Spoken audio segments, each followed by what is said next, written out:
that I wrote based on a story that Leo Tolstoy wrote in the 1800s. And it's based on the scripture of Matthew 25 that we just heard. So would you say a word of prayer with me? Gracious God, your word is a lamp unto our feet and a light unto our path. May we be filled with your presence here now, and may the words of my mouth and the meditations of all of our hearts be pleasing in your sight, for you are our rock and our Redeemer. Amen. In a certain city, there lived a cashier named Anne-Marie.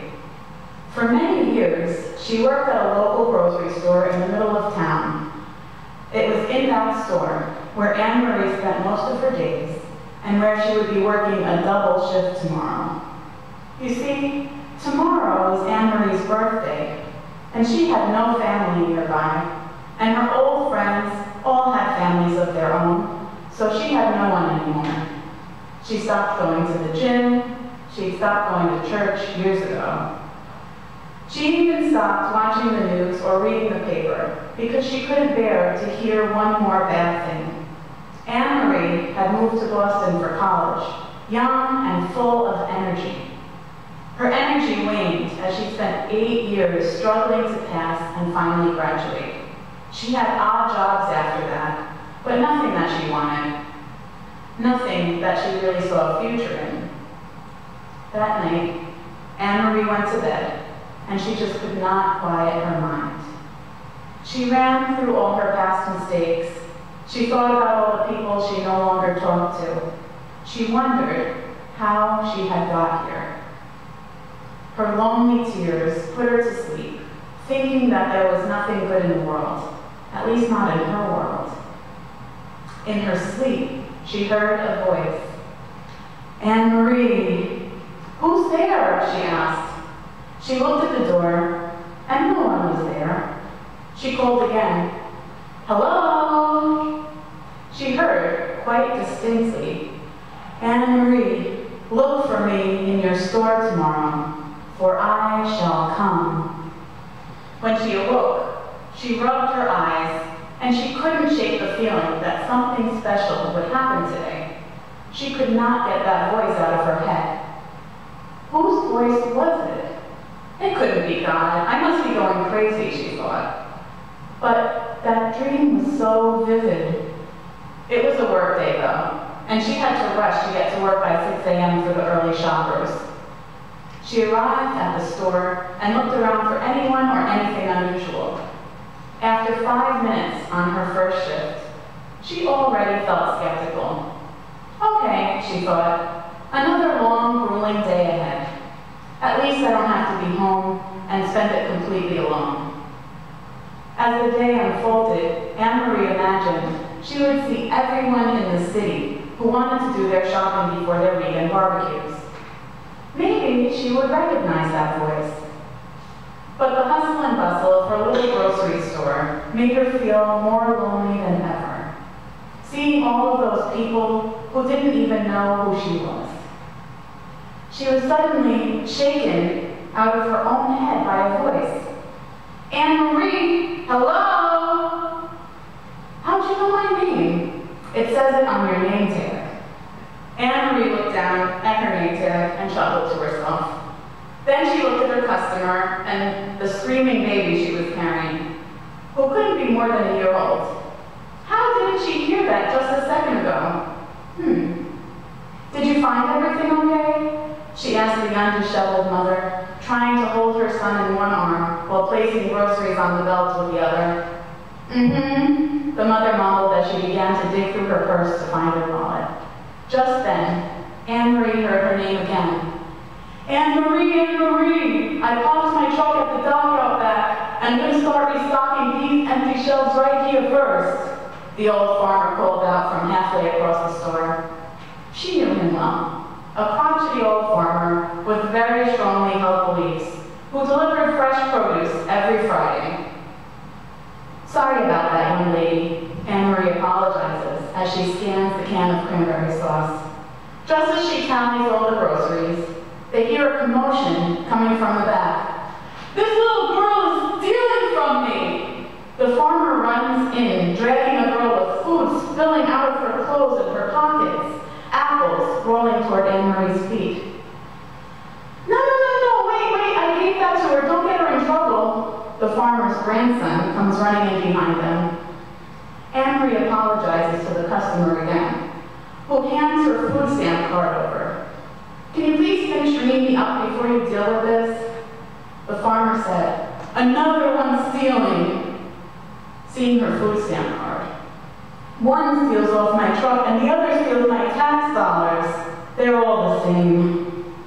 "Excuse me?"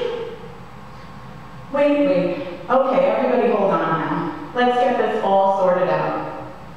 I've worked my whole life, sun up to sundown, 7 days a week, raised a big family, and now I'm taking care of my grandson here after his pop died in the war, and I don't get food stamps.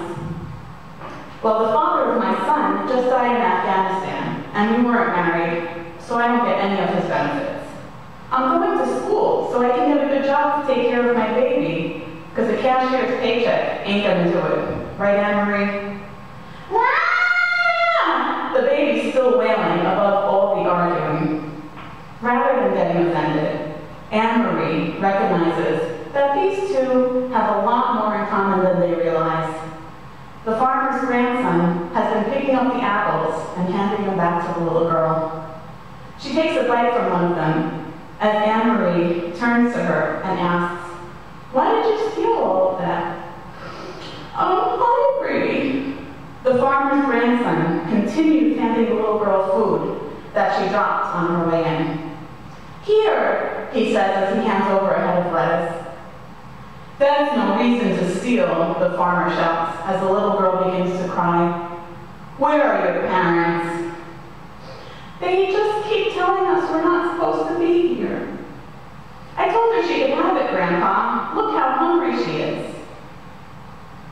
"How did you try and take all that food back from that little girl, especially when you can see how hungry she is?" But Anne-Marie looked at him and realized the look on his face was softening. She said, "I know we all come from different walks of life, but we have to live in this world together. You two both lost a loved one in the armed forces and are trying to do the best that you can for yourselves and the ones you love. This child, your grandson, saw a hungry girl and gave her food, without questioning her, without evaluating whether or not she was worthy, without asking anything in return. He simply saw her as a fellow human being. Let's all forgive each other and find things to be thankful for today." Although Anne-Marie found it hard to even take her own advice, she thought it sounded like the right thing to say at the time.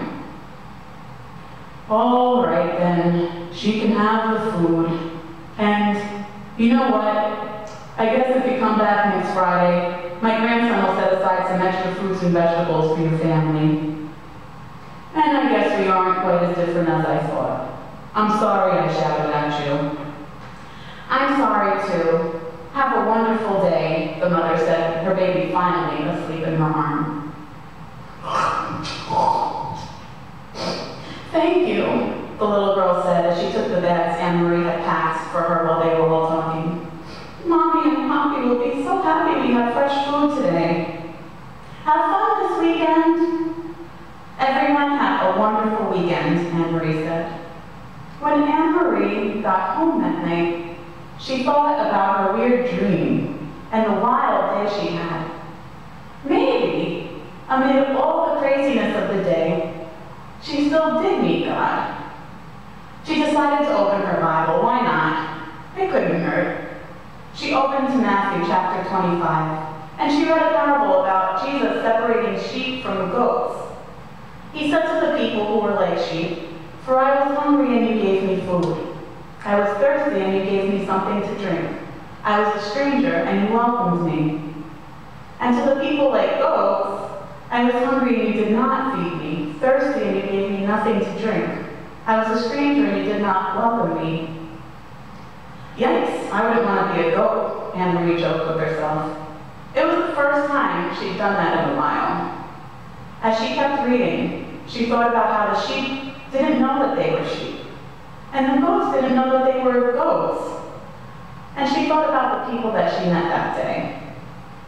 She didn't think of any of them as sheep or goats, but as fellow humans who, after everything they had been through, came to forgive one another and show kindness. Yeah, she did meet God.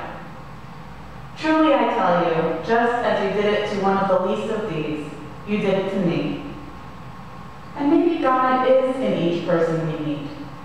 We may be so hardened by the world, by our circumstances, that we can't see it anymore.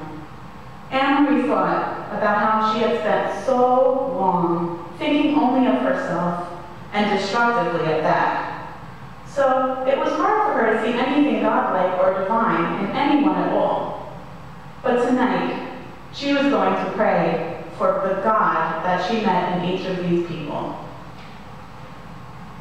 She prayed, "Dear God, tonight I offer you the truth of my life, the fear that often stifles me, the prejudices that often blind me, the ignorance that makes me stumble, and the doubt and loneliness that plague me.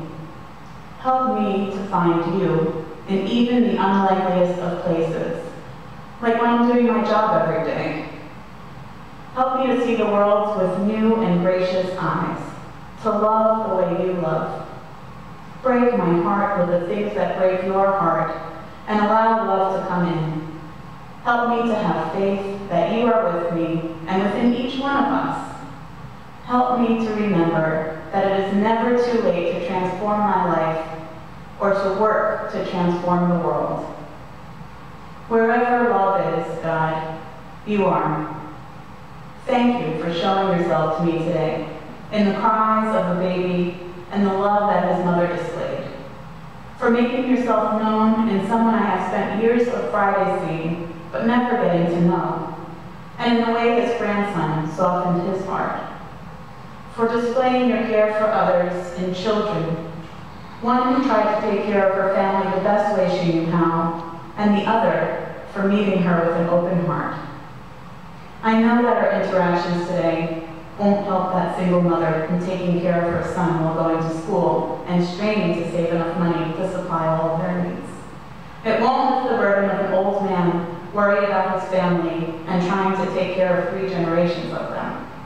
It will not guarantee food on the table or safety for that little girl and her family. But I do know that they have changed me.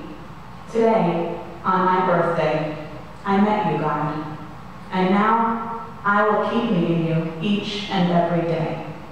Amen.